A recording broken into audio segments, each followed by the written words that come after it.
Bonjour et bienvenue dans la quotidienne de School TV, l'émission qui vous raconte l'éducation au quotidien. Au sommaire, aujourd'hui, vous voulez le meilleur pour votre enfant. C'est plus facile à dire qu'à réaliser, sauf peut-être grâce au bon conseil de Nadège Guillard. Elle est l'invitée du Grand Oral. Dans l'Anti-Sèche, toute cette semaine, on réveille notre culture générale en physique, chimie. Question du jour, quel est le fruit le plus célèbre de l'histoire de la physique? Réponse et explication dans 10 minutes avec PhysiGeeks, alias Romain Rennes. Et puis enfin, notre rendez-vous hebdomadaire avec Amélie Paris.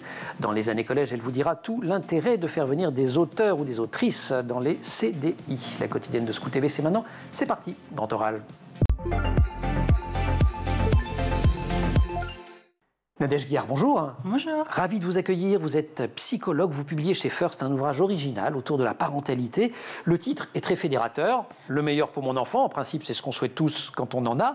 Mais le sous-titre précise faire grandir avec ses origines et les neurosciences. Et c'est ce croisement qui est tout à fait passionnant quand on vous lit, d'autant que vous l'appuyez sur votre expérience personnelle, votre expérience familiale, celle d'une descendante de Zyoge Ampa. Vous parlez de lui dans le livre.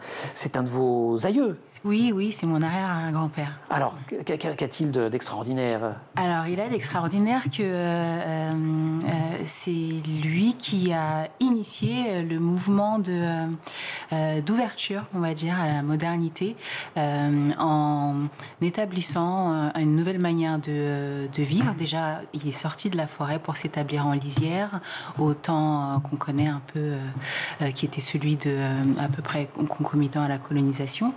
Et donc, en réalité, ma connaissance de mon histoire familiale part de cette... On n'a pas précisé où ça se passait. Ça se passe au Cameroun. Au Cameroun, on ne l'a pas dit. Et toutes ces racines, elles renvoient à des valeurs qui ont été transmises de génération en génération. Il y a le sens de la famille, de la solidarité, la considération envers les aînés. Il y en a plein d'autres. L'audace. L'audace. Faire des choses. Voilà, oser parler à la télé.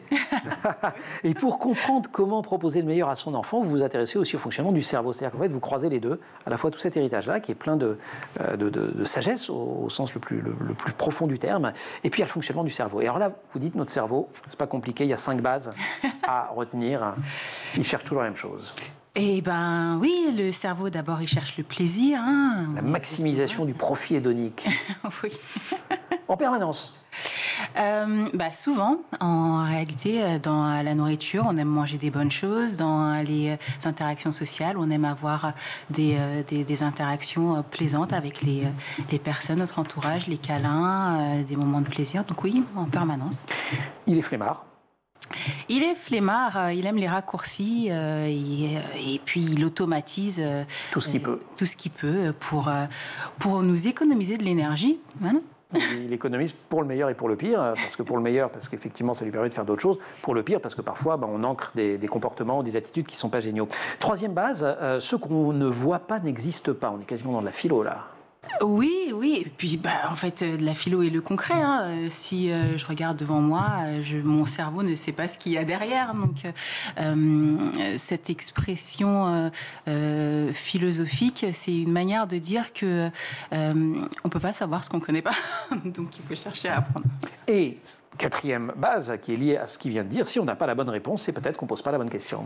Et oui, il n'y a pas qu'une seule manière de faire. Et justement, la curiosité qui nous anime doit nous amener à chercher d'autres solutions lorsqu'on a un blocage, lorsqu'on a une approche qui ne fonctionne pas avec un enfant. Il y en a des multitudes d'autres. Et à ça, vous ajoutez qu'il y a un temps pour tout. Oui, il y a un temps, le cerveau de l'enfant se développe, il ne naît pas fini, même les adultes n'ont pas parfois terminé leur développement. Donc, il faut trouver le bon moment pour apprendre les bonnes notions aux enfants. Et puis, il faut de la patience aussi, parce qu'on est tous différents. Alors, à partir de tout ça, vous déduisez un certain nombre d'attitudes, de comportements, d'attention qu'il faut avoir pour donner le meilleur à son enfant. Mais avant même tout ça, vous dites qu'il y a un autre socle essentiel quand on est parent, c'est de faire connaissance avec son enfant intime. Alors, comment on s'y prend? C'est qui, mon enfant intime? Eh ben, c'est la base, c'est de se connaître soi-même. Parce que être parent dans la parentalité, la base de la parentalité, c'est la transmission. Et pour transmettre le meilleur de soi-même, il faut se connaître. Vous dégagez plusieurs styles parentaux, autoritaires, permissifs, démocratiques, désengagés. Est-ce qu'on s'inscrit forcément dans un de ces styles ou est-ce qu'au fond, ce n'est pas un composite et selon les moments, on est un peu ci et un peu ça aussi? Alors, il peut y avoir un style dominant en fonction de notre histoire personnelle de parents, justement, quel enfant intérieur on est. Mais c'est souvent une composition des différents styles à différents moments.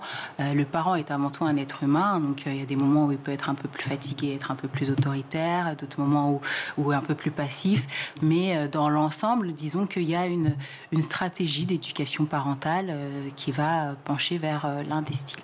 On l'a dit, vous êtes psychologue, vous citez des psychologues dans le bouquin, beaucoup, des neuroscientifiques aussi, mais alors dans ceux que vous aimez bien, il y a Vygotsky, parce que finalement, dans le style que vous préconisez, c'est ce qu'on appelle le style proximal.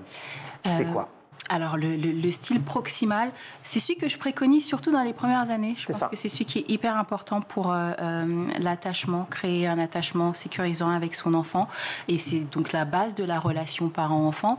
Et effectivement, c'est l'un de mes psychologues préférés parce qu'il parle de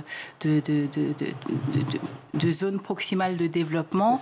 Et c'est la juste zone où l'on se situe pour accompagner un enfant. C'est une théorie des petits pas, quoi. C'est ça. C'est-à-dire que si la marche est trop haute, tout le monde va se décourager, on peut s'énerver en tant que parent. Si elle est trop basse ou que c'est pas un vrai progrès, c'est pas super motivant, donc il faut trouver cet équilibre-là. Et trouver l'équilibre en fonction de la personnalité et des besoins de l'enfant. Il y a des enfants qui ont besoin d'être un peu plus accompagnés. Il y a des enfants qui sont un peu plus autonomes très tôt. Le rôle du parent, c'est surtout d'analyser son enfant et de trouver justement cette juste position. Vous proposez plein d'outils pratiques dans le livre. Et alors il y en a un que j'aime bien, c'est l'idée d'observer les signaux qu'émettent les enfants ou les ados dans 4 registres: le corps, l'esprit, l'habit, l'habitat. En détail. Oui, alors... et ça, c'est vraiment un manuel d'observation, quasiment. C'est un manuel d'observation, c'est une grille que j'ai développée dans ma pratique et que j'utilise pour les enfants et pour les adultes. Voilà, disons que l'individu, les différentes dimensions d'un individu, c'est l'esprit, donc ce qui se passe dans sa tête, le corps, parce que c'est ce qui permet d'interagir aussi avec l'extérieur. Quand je parle d'habits, avant d'être psychologue, je travaillais dans la mode, donc je fais aussi de la psychologie de la mode, et donc ça m'a amené à avoir cette approche par rapport à ce que moi j'appelle des habits sociaux, les différents rôles. C'est la deuxième peau, en fait. C'est aussi comment je me présente au monde, quoi. Comment je me présente au monde, tout ce qui va concerner les interactions sociales, justement, et les différentes habitudes qu'on peut avoir. Ce que moi j'appelle, on peut avoir des styles comportementaux, voilà. Et puis l'habitat, c'est l'environnement. Mais ça va être aussi l'environnement socio-économique, pas simplement la nature. Disons que un peu la dimension macro dans laquelle l'humain est amené à évoluer. Dans les conseils, Nadège, qu'on donne régulièrement sur ce plateau, il y a celui d'aimer ses enfants et surtout de leur faire savoir. Vous ajoutez vraiment la notion de patience. Ouais. Ça vous fait rire. Oui, parce que j'ai appris. et vraiment, dans ma propre aventure parentale, où je me demandais, comment faire, qu'est-ce qui est le plus utile, et ce que j'ai retenu, c'est vraiment la patience, parce que quand on donne de la patience et de l'amour, on fait évoluer. Voilà. Et je le vois avec tous mes enfants, hein, que ma fille qui a 22 ans, même aujourd'hui, je la vois encore grandir et qui me redit des choses que j'ai pu planter plus jeune et qui s'en rappellent exactement. Et ça me renvoie à cette notion de patience où on va planter une graine et parfois on a envie que ça pousse très rapidement, mais elle prend son temps et l'important c'est qu'elle croisse. Oui, c'est ça. Un psychologue, je crois qu'il disait, écrivez à vos enfants, dites-leur des choses, ils finiront toujours par vous répondre. Absolument. Parfois, c'est effectivement très longtemps. Après le meilleur pour mon enfant, c'est le titre du livre que publie Nadège Guillard chez First, faire grandir avec ses origines et les neurosciences. Nadège, on se retrouve dans quelques minutes. Vous savez, vous, le fruit le plus célèbre de l'histoire de la physique ? La pomme. La pomme, vous croyez ça ? Allez, on va poser la question à notre grand expert. L'anti-sèche. Alors, Romaren, le fruit le plus célèbre de l'histoire de la physique, c'est bien la pomme. Moi, je peux arrêter ma chronique ici. Ah bah non, parce qu'on va expliquer quand même. À la question. C'est parce que Nadège est super bonne en physique-chimie. Matière que vous enseignez au collège depuis 16 ans et Exactement. que vous défendez de manière tout à fait formidable sur le compte PhysiqueX. On peut vous suivre, vous avez déjà plus de 200 000 followers sur TikTok, Insta, YouTube et Facebook. Et on peut même vous lire désormais Physique-chimie avec PhysiqueX. C'est chez Hachette, le prof de physique qui ne se prend pas trop au sérieux et qui donne tous ses conseils. Ça couvre en gros le programme du collège et du lycée, mais c'est finalement l'ouvrage de l'honnête homme ou de l'honnête femme en matière de physique-chimie, parce qu'il y a de l'histoire, des expériences, plein de moyens mnémotechniques. Alors, notre pomme, pourquoi on parle de la pomme? Parce qu'on parle de Newton. Évidemment, je pense que c'est... Bon, mais c'est vrai cette affaire? Alors, je pense que c'est l'anecdote la plus connue de l'histoire des sciences. Je pense que tout le monde connaît l'histoire de Newton et de sa pomme, mais c'est sûrement celle où on a le plus de préjugés, et on ne sait même pas si, à l'heure actuelle, si elle est vraie. Tadam! Parce que du coup, Newton n'en a jamais parlé lui-même de son vivant, ou l'a jamais écrit quelque part. Waouh! Donc, cette histoire, alors déjà, on va recontextualiser un petit peu.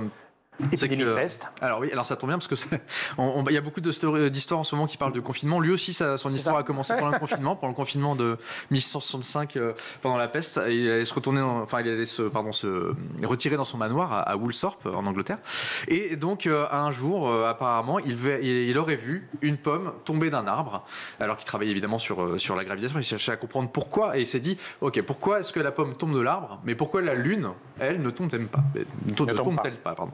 Et c'était le début de sa réflexion, sachant qu'en fait, il a dit lui-même après que la Lune, en fait, si elle tombait tout le temps, et il a comparé que la Lune, ça aurait été comme une grosse pomme qui aurait été lancée à très très grande vitesse et très très haut, mais en fait, elle tombe littéralement sur la Terre, mais en fait, elle va trop vite, elle est trop loin, donc elle rate sa chute par rapport à la Terre constamment. Et elle retombe en permanence. Elle fait ça. C'est ça, voilà. Donc tant qu'elle ralentit pas, tout va bien. De tout cela, Newton dégage la loi de la gravitation universelle un peu plus tard quand même. Alors un peu plus tard, il écrit surtout son fameux livre. Philosophia Naturalis Principia Mathematica. Voilà, en 1687, effectivement, qui, lui, c'est un bouleversement dans l'histoire des sciences. Enfin, c'est un livre... il y a des livres cultes, lui, voilà, dans l'histoire des sciences, lui, c'était le best-seller. Voilà, tout le monde en parle. Il a tout révolutionné, l'optique et surtout les maths et bien sûr la loi de la gravitation universelle. Si on la formule, cette loi? Eh bien, c'est que tous les objets de l'univers s'attirent avec une force qui est proportionnelle à la masse des objets et inversement proportionnelle à la distance des objets. Donc, ça augmente avec la masse et ça diminue avec la distance. Et là, il y a une formule pour essayer de se souvenir. Alors oui, un peu compliqué. Je peux vous donner la formule, je ne sais pas si c'est très intéressant. Et en gros, si ce gobelet, j'attire ce gobelet avec la même force que le gobelet m'attire. Alors c'est-à-dire, il ne va pas se coller à moi parce qu'il y a la Terre. Et puis ici, vous le on est sur Terre, voilà. Et je le retire. Techniquement, je serais dans l'espace où en interaction, il viendrait se coller à moi. Parce que je suis plus. Et forcément, plus je l'éloigne, plus l'interaction est faible et plus il est prêt, plus l'interaction est. Mais c'est pas vous qui allez vers l'objet? Alors non, parce que c'est moi qui suis plus. Je pense que je suis plus massique que. D'accord, c'est une question de masse. C'est une question de masse, effectivement. Ok, super. L'exemple de la Lune qui tourne autour de la Terre parce qu'elle tombe en permanence a été pris, elle suit la courbure de la Terre. Vous avez employé le mot de masse qu'il ne faut pas improprement confondre avec le poids. Alors ça, je pense que c'est la question qui fasse les élèves. Les élèves, monsieur, le poids et la masse, c'est pareil. Non, alors pas que les élèves, il y a des... tout le monde, mais après, c'est la faute des industriels qui mettent sur la boîte de maïs, poids net. Non, c'est pas le poids, c'est la masse. Alors c'est quoi la différence, vous allez me dire? La masse. C'est quoi la différence? Parfait, la bonne transition. C'est que la masse, c'est une histoire de quantité, une quantité de matière. C'est ce qu'on utilise par exemple pour, je prends 200 grammes de farine, c'est pour faire mon gâteau. Le gramme, c'est une façon de compter la matière, la quantité. Alors que le poids, justement, c'est la force que le poids sur Terre, en tout cas, c'est la force que la Terre exerce sur vous.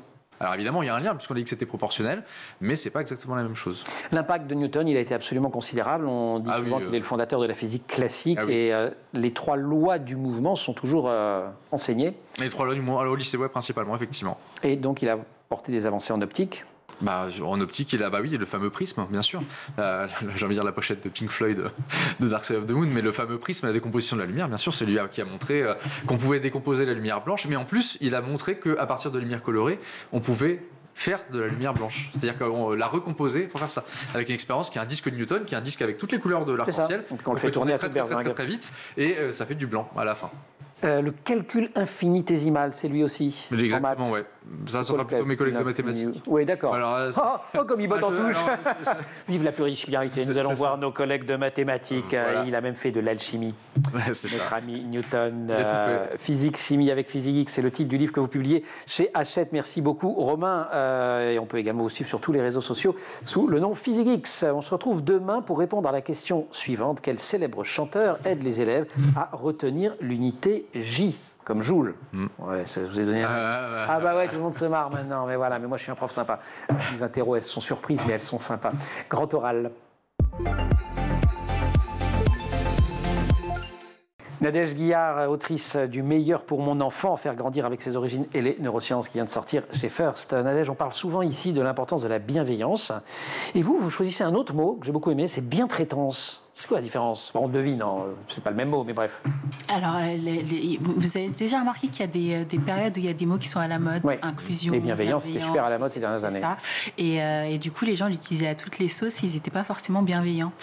Dans la bienveillance, il y a quelque chose comme l'intentionnalité. Voilà. Dans la bientraitance, il y a le concret. Je fais en sorte que la personne soit bien traitée. Je ne la mets pas en situation de difficulté. Je ne vais pas faire quelque chose qui va la heurter. Et donc, je préfère le terme de bientraitance, surtout à une époque où on parle de plus en plus de la maltraitance envers les enfants. C'est aussi important pour les parents de savoir que il y a l'autre penchant. La maltraitance est beaucoup plus facile à définir, voilà. Mais la bientraitance, on peut parfois se demander est-ce que je traite correctement mon enfant? Est-ce que lui crier dessus une fois de temps en temps, c'est de la bientraitance ou pas? Donc, c'est des questions auxquelles j'ai... Spoiler alerte, non. Alors, une des clés, mais ça, on l'aura compris à la façon dont vous nous parlez depuis le début de l'émission, c'est aussi, vous dites, l'humour. C'est ce qui permet de prendre de la distance. Et si on veut le meilleur pour son enfant, qui s'épanouisse, qui soit détendu, qui crée de bonnes connexions dans son cerveau, faut avoir un peu d'humour. Oui, et puis même pour le parent, c'est bien, ça l'aide à se détendre. Ça l'aide aussi à, ça peut servir, à prendre du recul sur différentes situations et ça permet de faire redescendre les tensions, ça permet de transmettre plus facilement un message. On l'a dit tout à l'heure, le cerveau se nourrit de plaisir, l'humour ramène au plaisir, donc même dans une situation difficile avec un enfant, en mettant un peu d'humour, on arrive à faire passer les choses. J'ai une de mes patientes qui m'a dit l'autre jour qu'elle m'a envoyé un message, elle m'a dit merci parce qu'en fait vous m'avez fait comprendre qu'on peut rire de tout. Et même chez les adultes, voilà, c'est important d'avoir de l'autodérision. En tant que parent, parfois on n'est pas obligé de se prendre non plus au sérieux. Et voilà, l'humour c'est hyper important. Autre conseil qui vaut en toutes circonstances, la cohérence. La cohérence, oui, surtout dans la société du zapping dans laquelle on vit là, avec les réseaux sociaux, c'est important que les parents aient une ligne directrice et que pour les enfants, ce soit un repère qui soit cohérent dans leurs demandes et dans leur comportement aussi. On demandait à un enfant de, je sais pas moi, ranger sa chambre, on montre l'exemple, on range aussi la sienne. Ah non, c'était ça le truc. J'ai tout raté. C'est pour ça que ça marchait pas. Du cadre, de la cohérence, de la consistance aussi. Ouais. C'est quoi la consistance? C'est quoi la différence entre la cohérence et la consistance d'ailleurs? Dans la cohérence, il va y avoir l'idée de ranger sa chambre, ok, j'ai compris. De ranger sa chambre. Dans la consistance, il va y avoir aussi l'idée de répétition, d'être solide, quoi. Comment on pourrait dire ça? La consistance, c'est l'essence, la matière, voilà. On parlait tout à l'heure de physique-chimie, ça va être ce qui va permettre le concret, en fait. Et ça compte beaucoup dans votre ouvrage, dans toute votre approche. Le cas de la cohérence, la consistance, une autorité, vous l'avez dit, bien traitante. Et donc, on va quand même mettre un coup de surligneur là-dessus. Jamais de violence, qu'elle soit psychologique, verbale, physique. Vous dites, il ne faut jamais la banaliser. On banalise jamais la violence. Après, on est là pour parler en toute franchise. Je vois beaucoup de parents et parfois il y a des parents qui arrivent avec des comportements qui sont un peu limites. L'important, c'est d'apprendre et de prendre aussi du recul sur soi-même. Je crois que je le dis dans le livre, si on fait quelque chose et qu'on dépasse une limite et qu'on ressent de la culpabilité, c'est sain. Voilà. Ça devient malsain quand on ressent plus de culpabilité et parce qu'on va pas chercher à corriger. Et donc, non, on banalise pas la violence, surtout qu'on sait que justement, ça a un effet sur le cerveau de l'enfant. Et puis après, je vois beaucoup d'adultes qui ont eu des enfances difficiles et il y a toujours des conséquences. Ouais, c'est pour ça aussi, et ça renvoie au tout début de cet entretien, qu'il faut s'interroger sur l'enfant en soi. Le livre, il est organisé en grandes questions. Vous consacrez pas mal de pages, à l'une de ces questions qui est « Mon enfant est-il normal ?» Il faut dire que c'est une question qui vous occupe vous, parce qu'elle vous renvoie à votre propre vécu et aussi à celui d'Eden. Oui. J'ai pour habitude de dire que je savais pas comment être maman. J'ai appris et ma fille m'a transmis, elle m'a permis de devenir psy. À force de chercher. C'est vrai que c'était pas, vous l'avez dit, votre première orientation, puisqu'au début c'était la mode, donc rien à voir. C'est ça. Et donc, quand on cherche à établir une relation avec son enfant et elle n'est pas forcément comme on l'attend, on va chercher des réponses et parfois les réponses elles se situent dans la neurodivergence. Et c'est le cas. Ouais. Mais pour vous aussi alors? On sait maintenant que la neurodivergence, il peut y avoir des facteurs, que ça peut être quelque chose de familial. Donc, il y a une part de génétique et donc, les pommes ne tombent jamais loin de l'arbre. Voilà. Oh, comme vous réussissez à tout relier. Il y a une autre question très actuelle qui est « Qui influence mon enfant ?» Alors, on pense évidemment au poids des réseaux sociaux, au rôle des influenceuses, des influenceurs. Et vous rappelez d'ailleurs des expériences, notamment celle du psychologue Solomon Asch, qui sont absolument édifiantes. En fait, on est prête à tout, quand on est ado notamment, pour se faire accepter du groupe, quoi. Parce que ça fait partie des besoins de l'humain, de vivre en collectivité. J'ai pas l'habitude de dire que être en groupe, c'est vivre avec l'autre et qu'on se reconnaît dans le regard de l'autre. L'autre nous reconnaît et donc on existe. Du coup, à l'adolescence, les ados, ils ont besoin d'aller se reconnaître ailleurs que dans leur cercle familial, de se rendre compte qu'ils peuvent trouver une place aussi dans le monde et dans la société. Et donc oui, ils vont chercher à intégrer des groupes et parfois par tous les moyens. Ouais, je la fais de mémoire, mais l'étude de Solomon Asch, il y a des cobayes et des complices de l'auteur de l'étude. On pose une question, tout le monde formule une réponse qui à l'évidence est fausse. C'est ça. Et la plupart d'entre nous, pour ne pas nous exclure du groupe, il y a une grande majorité qui va adopter, qui va répondre de manière fausse parce que... Le point de vue dominant. Il va vouloir se conformer au groupe. C'est ça. Ouais. Alors qu'on sait très bien que, pour la majorité d'entre nous, que ce n'est vraiment pas le cas. En parlant de se faire accepter par un groupe, vous avez vécu un crash test assez monumental. C'était votre arrivée à Louis-le-Grand, le prestigieux lycée parisien. Vous en parlez un petit peu? Oui. C'est quoi cette histoire? Comment vous débarquez là? D'où vous venez avant? Je débarque là parce que mes parents savent que Louis-le-Grand est un bon lycée. Moi, je ne sais pas ce que c'est. Voilà. Vous êtes où à l'époque? J'étais à Blanc-Ménil et je venais du collège Marcel Cachin. D'ailleurs, je salue tous les professeurs et le collège. Et en fait... moi, je débarque dans un endroit et j'ai encore en mémoire... Mais ça se passe comment? C'est vos profs qui disent à vos parents ou qui vous disent à vous, tente Louis-le-Grand, quoi. C'est mes parents qui voient que j'ai des bonnes notes et qui veulent tenter. Mes profs, il y en a qui m'encouragent, mais c'est pas non plus quelque chose d'hyper commun. Et puis les gens, ils croient pas trop. Justement, quand je leur dis je vais aller à Louis-le-Grand, ils me disent ah bon, voilà. Ouais. Mais c'est surtout que ça montre le décalage et la dichotomie qu'il peut y avoir dans la société française, parce que en fait je suis pas préparée. J'arrive dans un environnement que je connais pas et j'essaie de m'adapter et effectivement ça me renvoie à pas mal de difficultés et de réalités que je vais découvrir. Ça montre que dans l'enfance aussi, on vit parfois dans des cocons. Mes parents m'ont préservé d'un certain nombre de choses et à l'adolescence, il faut aller rencontrer le monde. On rencontre le racisme notamment. Enfin, vous en parlez pas exactement en ces termes, mais quand vous dites la charge ethnique peut être considérée comme une forme de traumatisme transgénérationnel bilatéral touchant à la fois les descendants des victimes de discrimination et ceux des groupes perpétuant les inégalités, c'est de ça qu'on parle quand même en clair. Ouais, c'est bien dit. Super bien écrit, ouais. Et moi, je préfère parler de charge ethnique que de racisme, parce que je le dis aussi dans le livre, les mots ont une importance. Et je trouve ça assez bizarre qu'on répète aux gens que la race n'existe pas, mais qu'on continue d'utiliser des mots ce mot-là. qui renvoient à c'est très juste. Quelque chose qui n'existe pas. Donc oui, je parle de charge ethnique. Après, je ne sais pas si je la définis comme telle. Je pense que c'est aussi toute une histoire de préjugés. Et c'est pour ça que je parle de traumatisme bilatéral. C'est que les personnes elles-mêmes qui vont faire subir ça à d'autres personnes, parfois elles sont des traumatisées. Le meilleur pour mon enfant, Nadège Guillard, faire grandir avec ses origines neurosciences, c'est chez First. Merci beaucoup d'être venu nous éclairer sur ce travail, sur cet ouvrage, sur votre travail, sur votre parcours. Merci aussi à Romain Rennes, c'est chez Hachette, cette fois physique, chimie avec PhysiqueX. Mais comme chaque semaine, on va retourner, ou rester du moins au collège, Romain, puisque nous allons retrouver Amélie Paris pour les années collège. Elle nous parle de l'intérêt de faire venir des autrices, des auteurs dans les CDI.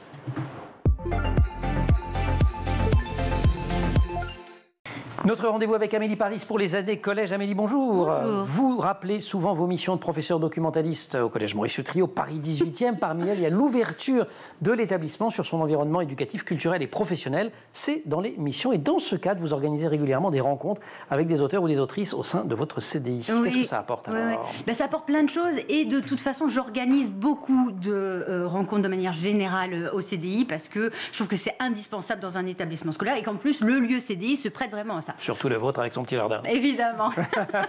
Mais je rappelle, parce qu'elle n'ose pas le rappeler, mais il y a un petit jardin dans le CDI de Maurice-Trio qui est super sympa. Avec des chats. Alors, dans le cas d'une rencontre avec un auteur, c'est le moyen évidemment de travailler sur l'une de ses œuvres et d'échanger, d'interagir tous ensemble. Mais c'est aussi un excellent moyen d'inciter les élèves à lire et de réinvestir la rencontre dans un travail qui peut être collectif, comme une écriture à la manière d'eux ou la rédaction d'une fanfiction. Alors, cette année à Utrio, nous avons la chance d'accueillir Florence Cadier pour parler de son roman Né coupable et Marguerite Aboué pour les bandes dessinées Aya de Yopougon et Akis. Marguerite Aboué qu'on avait reçue dans cette émission, vous pouvez le retrouver dans les archives facilement. C'est des moments forts à chaque fois.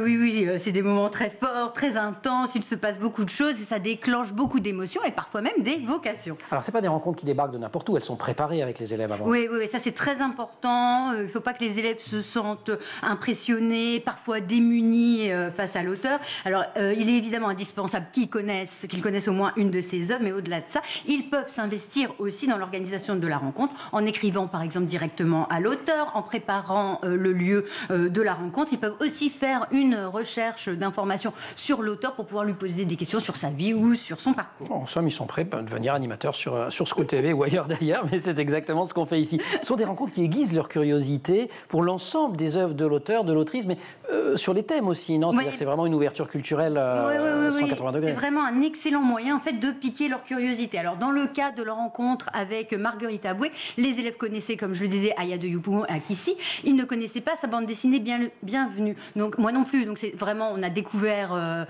une autre œuvre qu'on a évidemment achetée pour le CDI. Dans le cas de Florence Cadier, donc on avait travaillé sur Né coupable, mais les élèves ont eu envie de lire un autre de ses romans, Le rêve de Sam. Et puis ils ont eu envie de lire des livres traitant du thème du racisme, comme Chien blanc de Romain Gary, ou encore The Hate You Give, La haine qu'on donne, le premier roman de l'américaine Angie Thomas. Donc ça crée de l'envie, de la curiosité, et pas uniquement chez les mordus de lecture, mais aussi chez les autres élèves, puisque comme vous le disiez, une rencontre c'est un moment fort, il se passe des choses, l'auteur se livre, et donc ça donne envie aux élèves de l'écouter, de lui parler, de le lire. Comment on fait le lien entre le goût pour la lecture et le goût pour l'écriture ? Parce que ça peut être un vrai déclencheur, ça. Il y a beaucoup d'élèves qui demandent et vous, comment vous avez envie d'écrire ? Oui, parce qu'évidemment, pendant ces rencontres, on aborde le processus d'écriture, donc les élèves découvrent le temps d'investissement qu'il y a avant un livre, ils comprennent que écrire un livre, c'est aussi tout un processus de réécriture, donc on peut se tromper, qu'on peut recommencer. D'ailleurs, Julia, une élève de 3e, m'a dit « Maintenant, je me dis que c'est normal, si on recommence un texte ou si on change beaucoup de choses, beaucoup de fois, eh bien, c'est comme les écrivains. » Julia ou Juliette ? Vous avez écrit Juliette. J'ai écrit Juliette, mais j'ai dit Julia. Ouais, mais c'est Juliette alors. Rendons à Juliette ce qui est à Juliette. En tant que professeur documentaliste, j'imagine que vous menez d'autres actions pour inciter à la lecture. Oui, il y en a beaucoup. Participer à un prix littéraire, développer le quart d'heure lecture, organiser des speedbookings, faire des speedbooking. Des speedbookings, oui, on présente un livre en un temps donné. Oui, faire des booktubes, des bookstagram, des booktrailers, faire des pré-surprises, organiser. Pré-surprise, vous me prêtez un bouquin sans me dire. On prête un livre qu'on a emballé avec juste des mots-clés. Ah, génial. Comme ça, l'élève ne sait pas ce qu'il emprunte. Faire un club lecture sur la pause méridienne. Enfin, voilà, il y a tout plein de choses. Et ce sera l'occasion de faire une chronique. Et il y a d'autres rencontres prévues d'ici la fin de l'année ? Oui, alors pas avec un auteur, mais avec un illustrateur, Laurent Audouin. Et j'adorerais que Riyad Satouf vienne rencontrer les élèves du collège Maurice Utrio. Redemandez-lui là gentiment en le regardant dans les yeux. S'il vous plaît, s'il te plaît, Riyad Satouf. On t'attend à Utrio. Ils adoraient. Amélie, merci beaucoup pour ces années collège. Et c'est formidable, toutes ces initiatives. La quotidienne, c'est fini pour aujourd'hui. Merci aussi à toute l'équipe de l'émission. Laure Audemont au maquillage, Marine Plantec à la préparation de l'émission, qui est en régie aujourd'hui avec Thibaut Goury-Lafont au son et Angèle Jean-Girard à la réalisation. Vous restez sur School TV. Vous nous retrouvez nous en permanence sur Internet et sur les réseaux sociaux.